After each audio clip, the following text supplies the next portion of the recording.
In this video, we're going to look at a really simple calculator program which has been built in Python and uses guizero.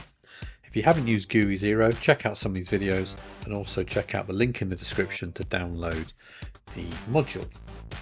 So what I wrote was, or what I created, was a very simple calculator. Now this is a common program that you might create in Python or other programming languages. And you can see here, fairly simple calculator structure. Let's do 6 times 6 and equals 36. Nice. It's obviously got your functions like square roots and powers, percentages, and the basic standards, basic mathematical operators that you would use. But the difference with this calculator is that it records what you worked on and what you created. So often when you type in the numbers into a calculator, it just chucks out the answer and you have no idea what you've entered in.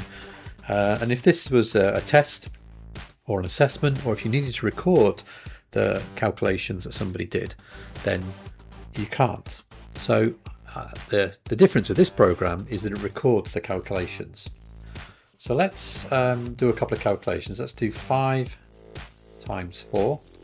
In fact, let's load it up and start again.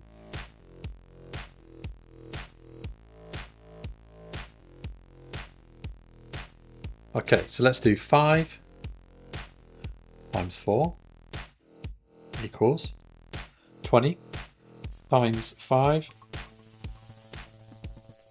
divided by 7.5 times 2 equals 26.6666. And when I press close, what you'll see down here is it records the calculation history. So this way you can track the calculations, you can check what a person did, an individual, student, yourself, in terms of working out these calculations. So if your number at the end is wrong, or if your method isn't correct, then you can see the history here. The next iteration of this program will be to then write it to a text file so it's there for future reference. Let me know what you think. Let me know any features that could be added to it. Don't forget to like and subscribe.